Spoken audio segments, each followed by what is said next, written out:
Welcome to moms kitchen.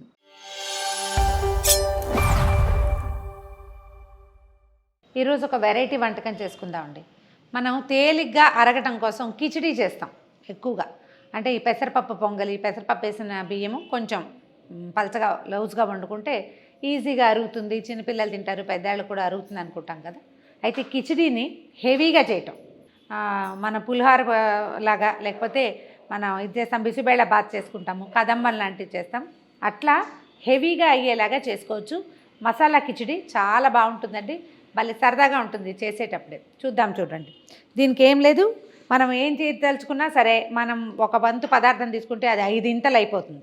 ఎక్కువ పదార్థాలు పెట్టుకోకూడదు, కొంచెం కొంచెమే చేసుకుంటే అది కూడా ఒక కుక్కర్ వచ్చేస్తుంది అనమాట.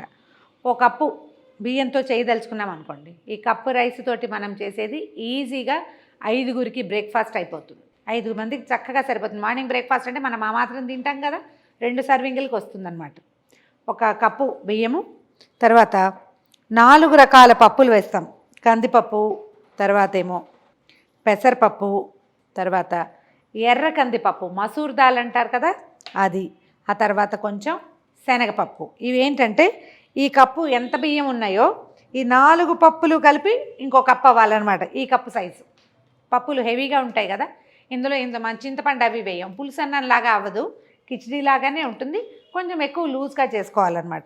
వీటిని ఏం చేయాలంటే 4 పప్పులు బియ్యము కలిపేసేసి శుభ్రంగా నీళ్ళు పోసి 2-3 సార్లు కడిగేసేసి నీళ్ళు ఓడ్చేసి వేడి నీళ్ళు పోసి నానబెట్టాలి. మనం వేడి నీళ్ళు పోసి నానబెడితే ఈ పప్పు, ఈ శనగపప్పు అవి బాగా ఉడికి మృదువుగా వస్తాయి. కడిగేసి నానబెడదాం. పప్పులు బియ్యము నానబెట్టాం కదా, ఏంటంటే 1-2 సార్లు శుభ్రంగా కడిగేసి కొంచెం వేడి నీళ్ళు పోసి పెట్టుకోవాలి. కిచిడీకి శనగపప్పు నానటం కోసం వేడి నీళ్ళు పోసాను, పప్పును ఇవి నానిపోయినట్టు కనపడుతుంది చూడండి. సో దీన్ని ఏం చేద్దాం, ఒక కుక్కర్లో వేసేద్దాం. ఇంకా పెద్ద కుక్కర్ ఉంటే ఇంకా బాగుంటుందండి, మా కుక్కర్ కొంచెం చిన్నదైపోయింది.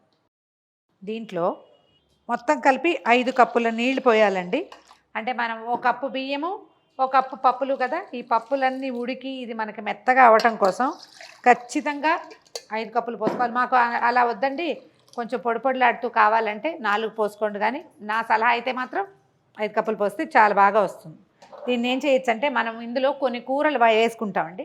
జనరల్గా కిచిడీలో సొరకాయ, వంకాయ, తర్వాత క్యారెట్, ఆలు అలాంటివి వేస్తే హెవీ రిచ్గా అవుతాయి. దాంతోపాటు గ్రీన్ పీస్ కూడా. మనం ఈ పదార్థాన్ని దీంట్లోనే ముక్కలు కూడా వేసామా శుద్ధగా అయిపోతుంది. అందుకని ఏం చేయాలంటే ముక్కల్ని కొంచెం విడిగా పెట్టుకోవాలి. కుక్కర్లోనే పైన ఒక పాత్రలో వేసి పెట్టేస్తే ఉడికిపోతుంది, సరిపోతుంది. సొరకాయ ముక్కలు ఒక చిన్న కప్పు, తర్వాత క్యారెట్ ముక్కలు ఒక చిన్న కప్పు, తర్వాత ఆలు ముక్కలు ఇంకో కప్పు. మీరు ఇందులో క్యాప్సికమ్ వేసుకోవచ్చు, కాలీఫ్లవర్ వేసుకోవచ్చు, వంకాయ, తర్వాత క్యాబేజ్ వేసుకోవచ్చు. మనం ఈ పదార్థం పెరిగిపోతుంది అనమాట వాటితోటి. కుక్కర్లో మన కుక్కర్ కనుక పెద్దదైతే ఇందులోనే ముక్కలు ఒక బౌల్లో వేసి పైన పెట్టేసుకోవచ్చు. కాకపోతే ఇప్పుడు మన కుక్కర్ చిన్నది కాబట్టి ఇందులో వేయట్లేదు, దీన్ని విడిగా ఉడికించుకుందాం ముక్కల్ని. ఇవి వేయడము, తర్వాత ఈ రైస్లో ఉప్పు వేయండి, ఏమీ భయం లేదు, పప్పులు ఉడకవని భయం లేదు, కుక్కర్ అన్నం ఉడకదన్న అనుమానము లేదు, లేకపోతే అన్నానికి పట్టదు. అందుకని మనం ఒక 1/2 స్పూను సాల్ట్ వేద్దాము. కొంచెం నెయ్యి వేస్తే చాలా బాగుంటుందండి. మా వాళ్ళు నేను నెయ్యి ఎక్కువ వాడేస్తున్నాను తిడుతున్నారు నన్ను, అందుకని నూనె మాత్రం వేస్తాను. 1 స్పూన్ నూనె కానీ నెయ్యి కానీ వేయండి. వేసేసి కుక్కర్ ఒక 4 విజిల్స్ రానిస్తే సరిపోతుంది. జనరల్గా మనం అన్నం వండేటప్పుడు ఎట్లా చేస్తాం, 2-3 విజిల్స్కి ఆపేస్తాం కదా, అట్లా 2-3 విజిల్స్లో తీసేసేయచ్చు, మన కుక్కర్ని బట్టి అన్నమాట. స్టవ్ ఆన్ చేద్దాము.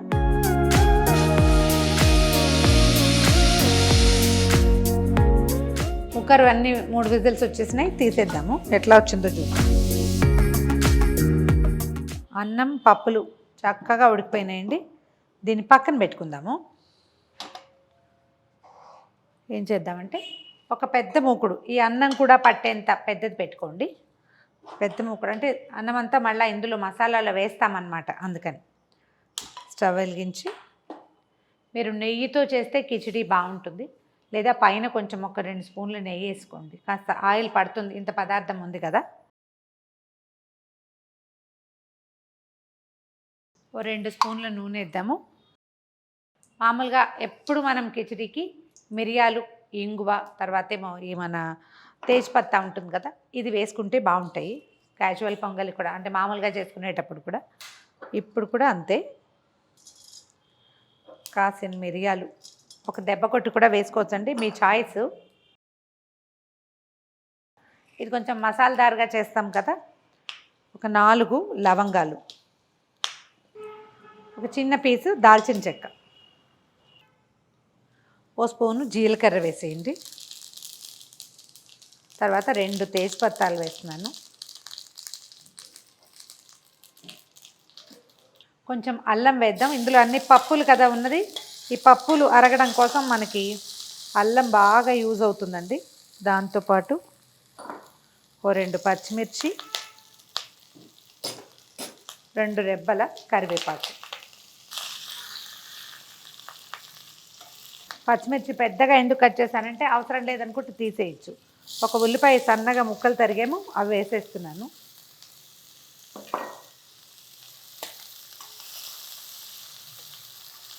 ఉల్లిపాయ వేగాక దీంట్లో మనం పులుపు ఇంకా వేరే ఏజెంట్ ఏమి ఉండదు, అందుకని చింతపండు వేయం కదా.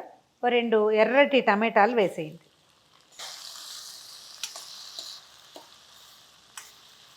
ఒక 1/2 టీ స్పూన్ పసుపు. ఈ టమాటాలు బాగా మెత్తగా గుజ్జుగా మగ్గిపోవటానికి మనకి మసాలాకి సరిపడా సాల్ట్ వేసేసుకోవాలి. ఉప్పు వేసేసరికల్లా ఏమవుతుందంటే టమాటా వాటర్ రిలీజ్ చేసేస్తుంది కదా, నీరు వచ్చేసి తొందరగా మెత్తగా అయిపోతుంది.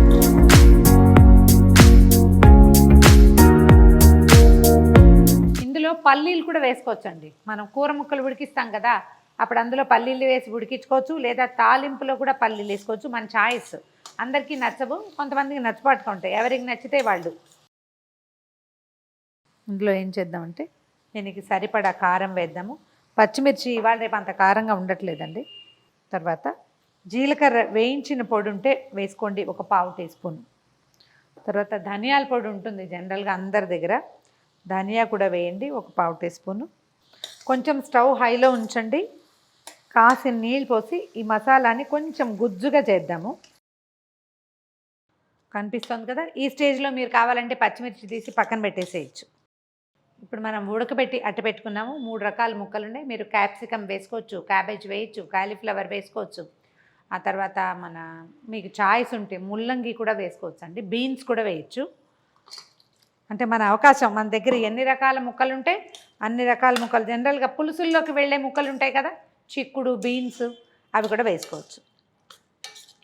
కూర ముక్కలన్నీ వేసేయండి. ఇప్పుడు మనకి ఏంటంటే విడిగా ఉడకబెడితే ముక్కలు కొంచెం భావకంగా అన్నంలో తగులుతూ ఉంటాయి అన్నమాట కిచిడీలో.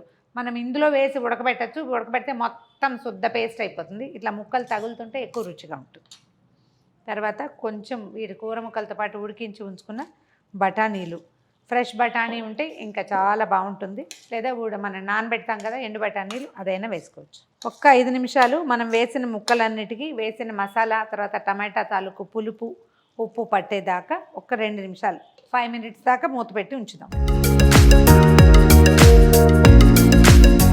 కూర ముక్కలు మసాలా చక్కగా కలిసిపోయినాయండి మనం వేసినవి. ఇందులో చాయిస్ మాత్రం మీదేనండి. నేను ఒక విషయం క్లియర్గా చెప్తున్నా, మనకి ఇట్లా ముక్కలు భావకంగా కనపడాలంటే ఇలా విడిగా, అదర్వైజ్ అందులో వేసేసుకోవటమే. ఓకే, ఇప్పుడు ఏం చేద్దామంటే అన్నాన్ని ఇందులో కలిపేద్దాం. ఒకసారి తిరగేసి చూడండి. పప్పులు, అన్నం అన్నీ మెత్తమెత్తగా అయినాయి. కిచిడీలు ఇలా ఉంటేనే బాగుంటాయి. మొత్తం కలిపేద్దాము. దీంట్లో ఏంటంటే మనం మరికాసిని నీళ్ళు పోసేసుకోవాలి. మళ్ళీ మనం ఉడికిస్తాం, ఒక 5 నిమిషాలు ఉంటుంది స్టవ్ మీద. ఇప్పుడే మన కన్సిస్టెన్సీని సరి చేసేసుకోవాలన్నమాట. చక్కగా ముక్కలు కనిపిస్తాయి, అన్నము ముక్కలు కలిసి తినడానికి మన పులుసు అన్నంలాగా ఉంటుంది. పులుపు లేని పులుసు అన్నం అన్నమాట. నేను చక్కగా కలర్ఫుల్గా తయారైంది చూడండి ఇది. ఇప్పుడు మనం ఈ స్టేజ్లో ఉప్పు, మసాలా, మనకి ధనియాల పొడి అవి వాసన సరిపోయిందో లేదో చూసుకోవటం, సాల్ట్ సరి చేసేసుకుంటే ఒక 5 నిమిషాలు స్టవ్ మీద మగ్గనిచ్చి తర్వాత దింపేసుకోవడం, సర్వ్ చేసుకోవటమే. చక్కగా 2 అప్పడాలు, 4 వడియాలు ఉంటే ఎక్సలెంట్గా ఉంటుంది. హెవీ డిన్నర్గా చాలా బాగుంటుంది. మార్నింగ్ బ్రేక్ఫాస్ట్, హెవీ బ్రేక్ఫాస్ట్ ఇది తినేస్తే మధ్యాహ్నం మళ్ళీ 4 దాకా ఆకలేదు. ప్రయాణంలో పట్టుకెళ్ళటానికి కూడా బాగుంటుంది. మూత పెట్టి ఒక 5 నిమిషాలు దీన్ని చక్కగా ఉడకనివ్వండి. మూత తీసి చూద్దాం మన కిచిడి ఎలా ఉందో.